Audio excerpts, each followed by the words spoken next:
Hi guys, and welcome back to Third Page Philippines. So this video gawin natin ng weekly horoscope para po sa may mga sun, moon, and rising na Pisces. If you're new, subscribe, like, and share. Kung hindi nyo po alam kung ano yung sun, moon, at rising nyo, kasi importante siya eh. Sa dulo po ng video, we have a link for this. At tandaan natin na readings are for guidance purposes, so use your free will wisely. And by the way, the membership is still open po sa nais pong magkaroon ng access sa ating mga benefits and extended readings. Lumilipad na hindi ka nais-nais, i-click nyo lang po yung join button sa baba. And remember, paano naman po sa mga kailangan ng private readings and spell works, you can message our page and even Telescope po. May admin po na tutulong sa inyo. And for doon naman po sa mga gusto mag-donate, you can always use the thanks button sa baba. Pisces is for April 14 to 20. How are you? Let's check. So we have here, may galit Hierophant, tsaka flexibility. So may pinag-uugitan ba ang sama ng loob na natin? Well, di naman kita masisisi. Kasi ang dami sa inyo ngayon, within the House of Pisces. Napupuno na kayo. Alam mo, mabait ka talaga. Kaya mong ilagay yung sarili mo sa lugar ng iba. Pero may mga tao kasi talaga na masasabi lang natin na isa't kalahating abusado. Yung ang binibigay mo ng kamay mo, ang dinakma hanggang kilikili. Ako hindi ko rin maintindihan yung mga ganung klaseng tao. Why they have that audacity o yung kapal sa nakukuha, yung kapal ng mukha para maging ganun ka-demanding. Na parang ang dating pa, utang na loob mo pa, na parang blessing pa na ikaw yung tumutulong. Diba? Hindi ka ba, minsan napapaisip ka ng ganun eh. Saan lang nakukuha yung apog nilang ganun? Na na they're very feelingera yung mga tao. Kaya hindi kita masisisi na na nagsaset ka na ng boundaries, na nagiging from time to time, let's just say na negative yung dating mo towards other people o naging defensive ka is because may share ka kasi ng ng mga ganong klaseng tao na yung point na yung sa Pisces na you're very sensitive to the emotions of others. Na-abuse, siguro yung pinakamagandang term, na-abuse ka in such a way na nagsha-shutdown ka na. Pero what's keeping you? What's your, holding you back? So we have here the Four of Pentacles and by the book. Well, to naman, kung kailangan mo maningil ng utang, ay dahil gawin mo talaga, importante yon. Kasi may mga kailangan, parang andun na lang na, nagtitiis ka na lang, in such a way kasi may kailangan kang i-double. Meron ka pang kailangan makuha. Nagtitiis ka lang kasi andun yung point na matatapos din to. Parang konti na lang, makukuha mo yung kailangan mo, matatapos mo yung mga kailangan matapos. At andoon yung point na once na nakuha mo yung mga kailangan mo or maybe items or bayad to or possible yung mga sagot na kailangan mo or information. Ando na yung utak mo na lalayo na ako, aalis na ako. Gawin mo, please lang. Kahit kung ganito yung mga nakapaligid sa akin, no, not at all. Tigilan mo na lang. You go out of your way, leave them behind. Hindi mo kailangan ng additional baggage sa life mo, na yung baggage na to, andoon na literal, pabigat. Now, yung crown card mo kasi, desire card mo, is Ace of Pentacles and Thinker. Well, andun kasi na, siguro, naging nakita mo lang kasi yung, yung positive changes or what the person could be kapag natulungan mo or what the person could be kapag nabigyan mo siya ng, maybe ng maayos na matulungan mo siya or maiset mo siya doon sa proper track or mabigyan mo siya ng tamang wisdom.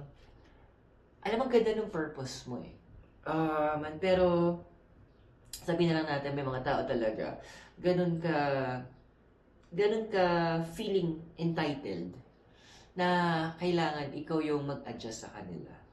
Ang dami mo opportunities na napalagpas na dapat na improve mo na yung sarili mo, or you have made more possible money, or naka-acquire ka ng additional property, or nadagdagan yung knowledge mo, experiences mo, nagkaroon ka ng new connection sa makakatulong sana sa'yo.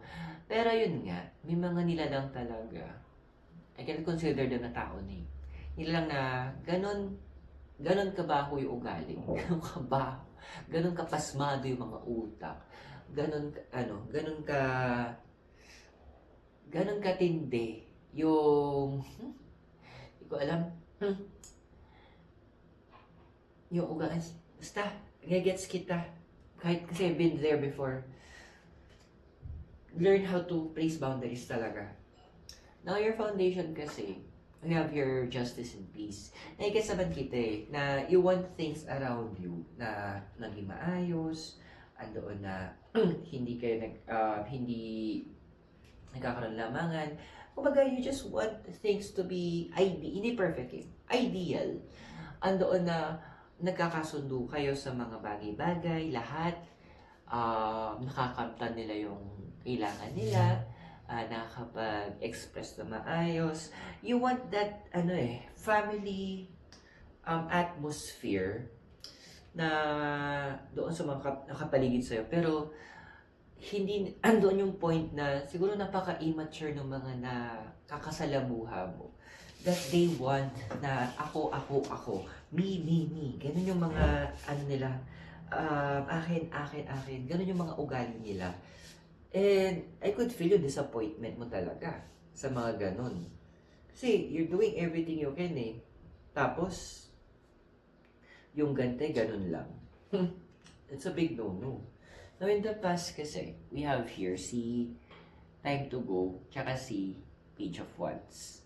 So, dude, Pisces, ang haba ng pasensya mo, in fairness ang haba nung PC mo para andoon na kahit na sinasabihan ka na bitawan mo na yung mga yan or move away o andoon na umalis ka, sinasabi ng mga tao, andun pa rin yung hope mo na ay hindi, baka sakaling magbago, baka sakaling magkaroon siya ng awakening at ibahin na niya yung kanyang gawain.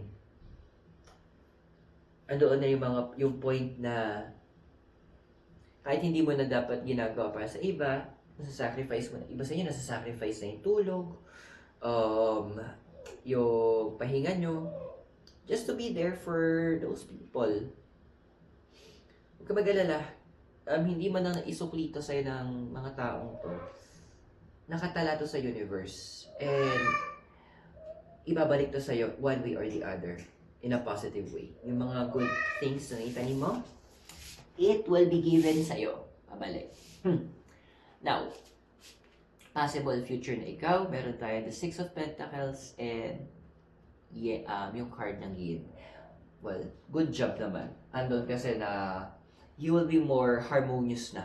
Andoon na mamimili ka na ng mga taong i-welcome mo sa life mo. Kumbaga, willing ka pa din to build do sa mga connections, makipagkilala, makipagkaibigan.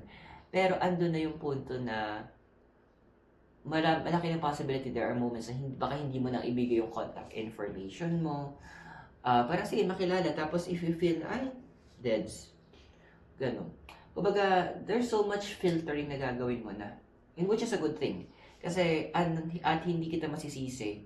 Kasi, with all those individuals, my gosh, it's time for your life to be focused on you.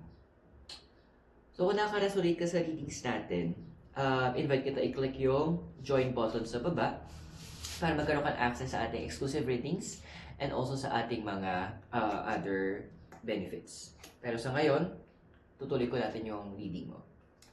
Your physical environment is a happy, and Ace of Wands. Literal, di ba? Nakangiti ka man, pinapakita mo sa mga tao that you're doing good, you're doing okay, pero hindi na malungkot lang eh. Meron iba sa inyo parang medyo may sipa na ng inis, sipa na ng ngit-ngit.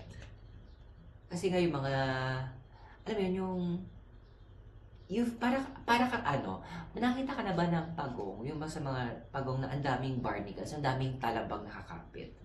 Parang ganun te, yung pakiramdam mo, ang bigat na sa pakiramdam, na hindi, kumbaga doon sa pagong, hindi na siya makalangoy ng maayos, nasa-threaten na siya.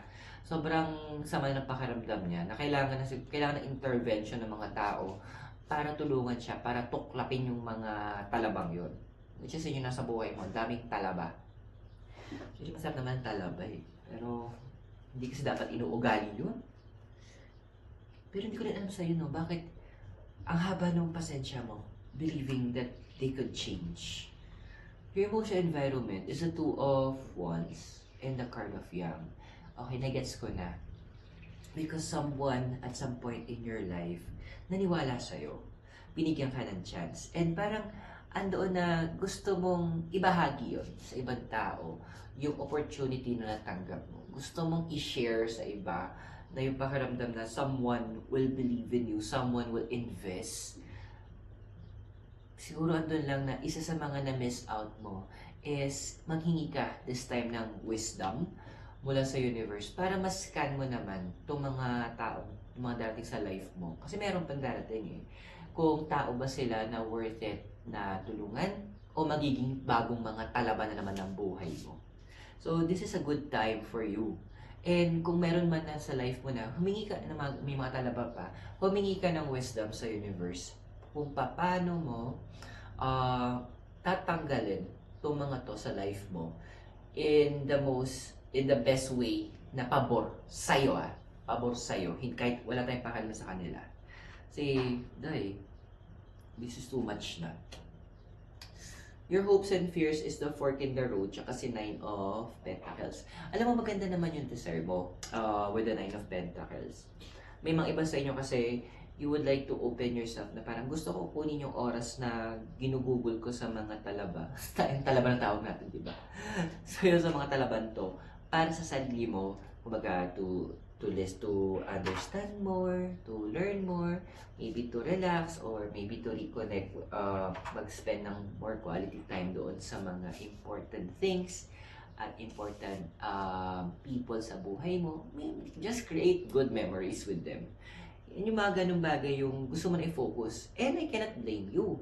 Kasi, kumbaga, alam mo yung may point of comparison ka na when you were happy prior them entering your life.